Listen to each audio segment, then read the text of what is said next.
This is about where I'd talk about the team-up episode, but sadly, as I said, there is no team-up for this season. And there were plenty of good story opportunities for it too. Gindrax and Toxica still being around opened up plenty of potential for follow-up. Still, I suppose with Disney watching the budget more and the entire change in continent where filming was taking place, it would have probably been difficult to get them all together again, even if there weren't union issues on top of everything. Anyway, with Cam's new duties as a ranger, he creates a holographic construct of himself to work at Ninja Ops. For some reason, Cam programmed him to be completely obnoxious. Oh yeah, and speaking of obnoxious, in a filler episode, Chubo gets restored because there wasn't enough comic relief villainy aboard Lothor's ship. Shane gets his battleizer in a very unique way this season. Instead of it basically being a one-episode, introduced at the last minute kind of deal, Shane assists an alien woman named Skyla in a two-parter called Shane's Karma. The woman's species passes on their life force to another being when they start to die, and she's chosen Shane. Her power manifests in a very simple armored form that allows Shane to be quicker and stronger, probably the most streamlined and best-looking battleizer so far, though it does have a flight mode that adds wings. In the same episode, Lothor hires a bounty hunter named Vexicus to join up as one of his generals. Oh yeah, and at the end of another two-parter, Cam unlocks the Ancient Ninja electric guitar. I am not kidding. Who knew ancient ninjas were fans of wild stallions? Excellent! With it, they unlocked the Mammoth Zord, which is kind of the Titanus for this season. The two-parter adds yet another general to the mix, an ancient warlord named Shimatsu and a robotic general named Motodrone. And of course, near the end of the series, we get the Hurricane Megazord, mixing all three Megazords together, and I do have to say, it's cool to finally see all six in the same cockpit, since all season they've been in separate cockpits even when in Megazord form.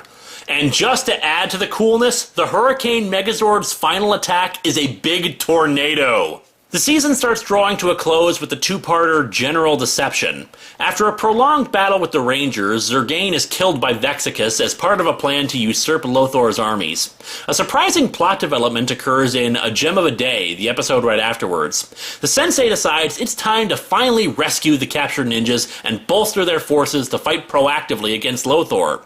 Hunter kept part of the crystal that was going to be used against the Sensei, hoping to use it to contact his parents, but he gives the fragments to Cam so he can use them to get to Lothor's ship. Cam takes a new Zord, the Dragon Force vehicle, up to Lothor's ship. Cam makes it to the students, but Lothor intercepts him with a squad of Kelzacks and can't reach them. Vexicus destroys Motodrone before he can alert Lothor of Vexicus's plans against him. Meanwhile, Lothor's nieces destroy Shimatsu when he insults them and reveal that they are working with Vexicus. Farewell, Shimatsu and Motodrone, you were hardly worth mentioning. The season comes to a close in the two-parter Storm Before the Calm. However, in a double switch, it turns out the nieces are really working for Lothor, who has known all along his generals would be destroyed thanks to the Scroll of Destiny, which has revealed everything that has happened up to this point, save for the missing end of the scroll. Lothor's nieces disable the Samurai Star Megazord while the Thunder Rangers destroy Vexicus, but at the cost of their Zords. Lothor infects Cybercam with a virus that allows him to access Ninja Ops. You're dreaming, Lothor. Perhaps. But is it so wrong to dream of a world where the ultimate evil rules over all those who inhabit it? Where I, Lothar, command an army of thousands, and all those who live in my shadow must bow down to my greatness? Is that so wrong? The nieces proceed to wreck Ninja Ops while Cam and the Sensei fight Lothor. It's a pretty impressive fight and surprisingly fast-paced considering Lothor's costume has to be a little bulky. With Ninja Ops destroyed, Lothor blasts the Sensei away and kidnaps Cam, ending part 1. The Sensei is restored to his human form because, and he explains that Lothor plans to open an ancient evil portal with Cam's powers, allowing an army of evil forces to sweep over the Earth. Lothor turns on his nieces, thinking their newfound evil means they'll betray him later.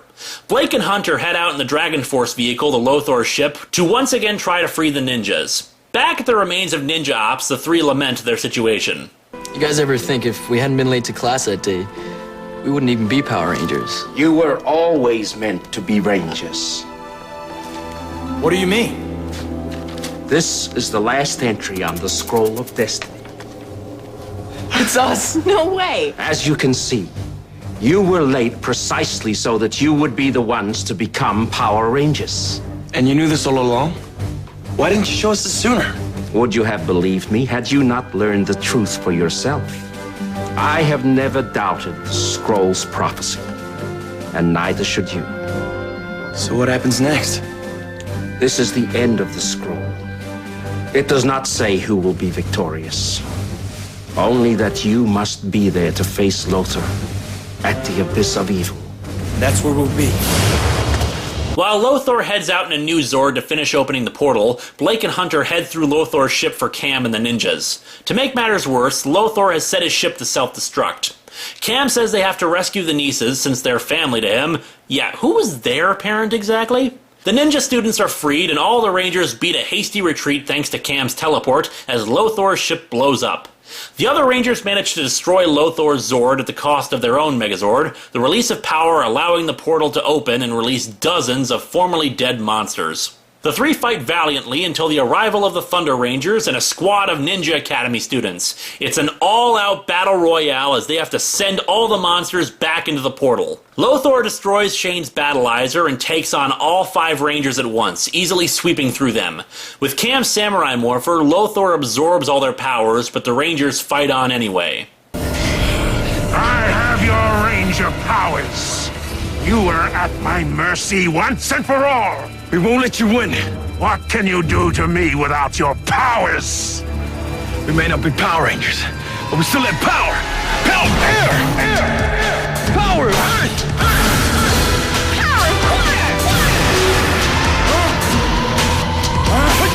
Use your powers!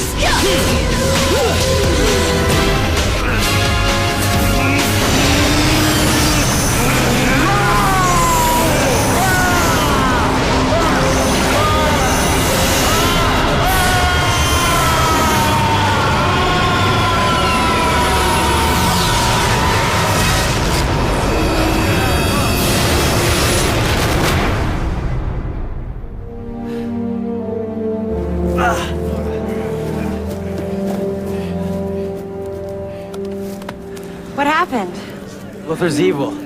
It must have overloaded the abyss, causing it to implode on itself. So he's gone. Really gone. I believe so. And our Ranger powers? They're gone too. You have all earned the badge of honor. That is to graduate from the Wind Ninja Academy. I could not be more proud of you, of the sacrifices you have made for your school, and indeed, for your planet. The world is a better place today because of you.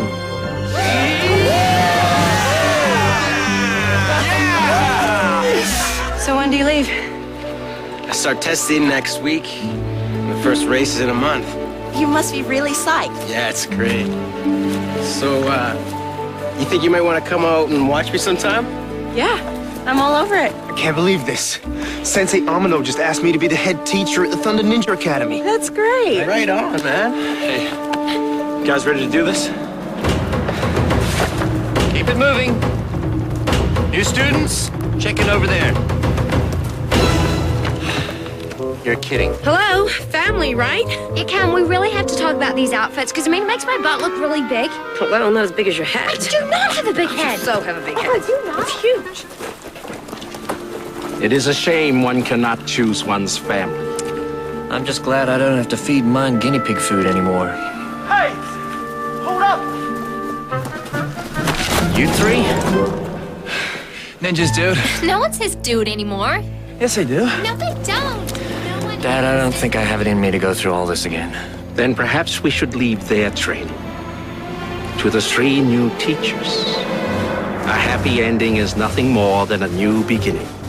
Besides, one should never break up a winning team. Yeah! Hey, yeah, you like it?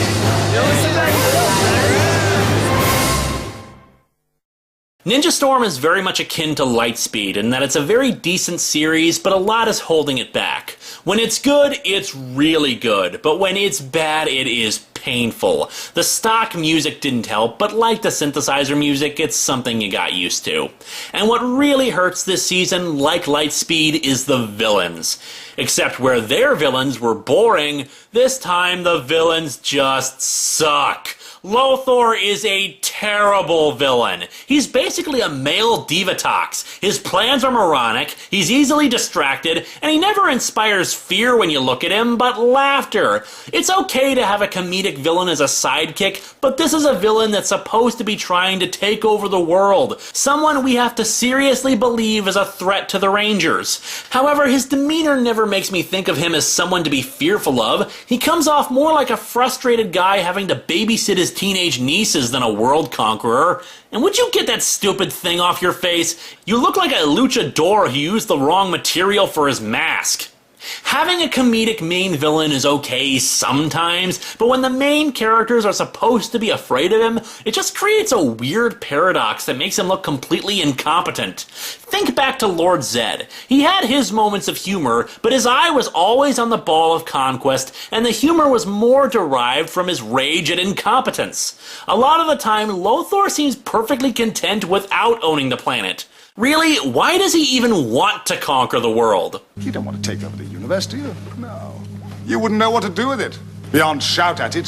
For crying out loud, in one episode he gets upset that he doesn't get invited to an environmental conference. What the hell does he care about an environmental conference that even the news admits only has representatives from its own city that's only concerned about the environment in its own city?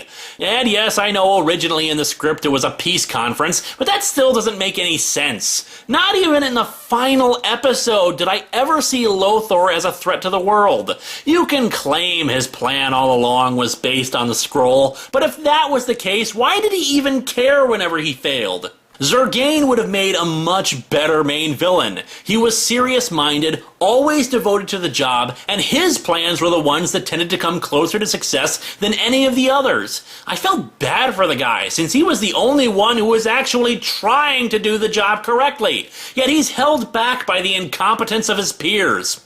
Another thing that bugs me about the villains this season is simply the visual aesthetic. If you consider previous bad guys, they tended to have consistent color schemes and looks with detailing only when necessary. For example, Lord Zed is basically two colors, red and silver. Rancic and Astronema have a black and silver color scheme, Astronema's hair notwithstanding. But Lothor, his generals, the interior of his ship, even the monsters have far too many colors and little details everywhere. It's like having a sleek black car, but then shoving about 100 different stickers on it with no rhyme or reason with the placement. It's ugly and not interesting to look at.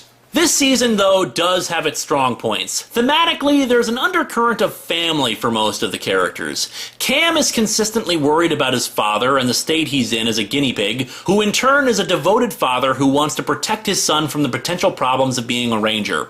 Blake and Hunter are brothers who are motivated by the loss of their own parents, and ultimately Hunter is rescued from evil through their connection.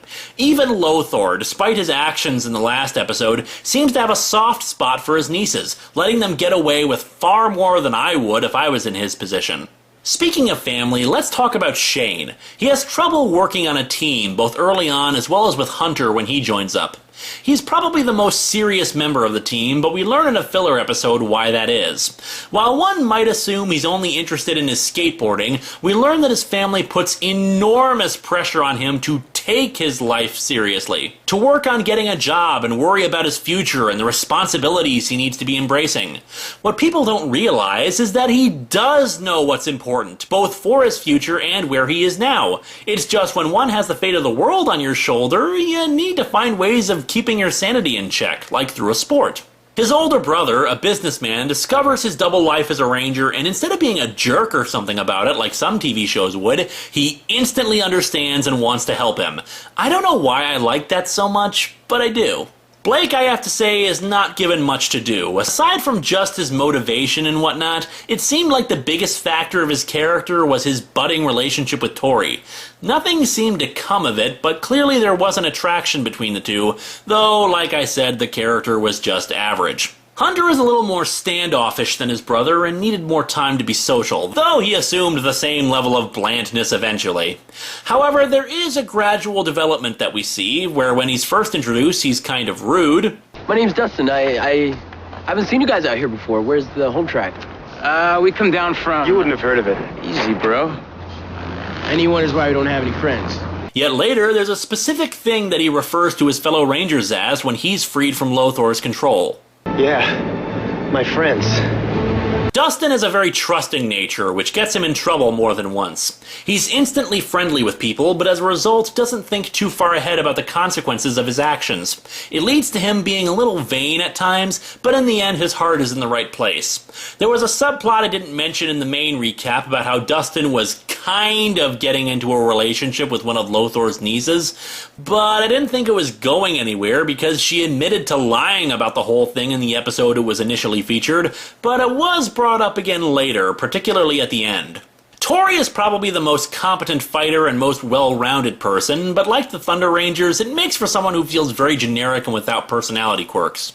She does get a very interesting episode later in the series, though, where she's transported into a parallel universe where the Rangers are evil and Lothor and his generals are the good guys, and she gladly stands and fights against them, despite her inability to morph. We did get to see early on that Cam had martial arts training, plus his resentment over not being a ranger and feeling like he lacks respect makes him a bit more complex. He reminds me a lot of Billy during Zeo, a tech geek who could do so much more for the team, but lacks the power to make it happen. I have to say, I found him to be my favorite character, despite how rude he started off as. His desire to help the team was selfless, and his quest to find the samurai powers, at least the first 2.5 parts of it, were the best of the season, especially when you see him meeting the younger version of his mother. The sensei is one of the weirdest and dumbest mentors ever. The problem is that if you don't actually have anything wise to write into the script, then don't try to play it up as wisdom, because otherwise you get really, really dumb lines like these. Sensei, I've come to a conclusion. I'm lost. Remember, Tori, a conclusion is simply the place where you got tired of thinking. One who is lost in thought is still lost, son. But using your range of powers in everyday situations can have serious consequences. The best part about that example is he's referring to when Dustin stops professionally hired goons from trashing a store, i.e. committing a crime. Are vandals an everyday situation in the sensei's mind? This season tries to play things a bit more tongue-in-cheek than previous seasons, and I'm sorry, to some people that's great, but as I've said before, this is a biased perspective, and I'm giving my own opinions here, and I don't like the comedic focus. Don't get me wrong, part of the appeal of Power Rangers is the cheesiness of it, and I do like self-referential lines on occasion. However, most of the jokes aren't funny, and I fear that this is the season where we really started playing up bad puns and bad jokes from the Rangers during fights. They just distract from the action. Lothor's antics can get pretty intolerable, especially when he's supposed to be this big, bad alien conqueror. What happened to him in the depths of space that made him this way? When Cam visited the past, Kia was serious and pretty damn cool. However, somehow while he was exiled, he turned into what I think many people think of when they think a comedic Lord Zed. Overall, Ninja Storm is flawed. Like I said, there are a lot of things to like about it, and several episodes I do recommend, like The Samurai's Journey, but I don't think it was a good first outing for Disney's management of the show. However, there is a light in the distance for Disney's next season, Power Rangers Dino Thunder.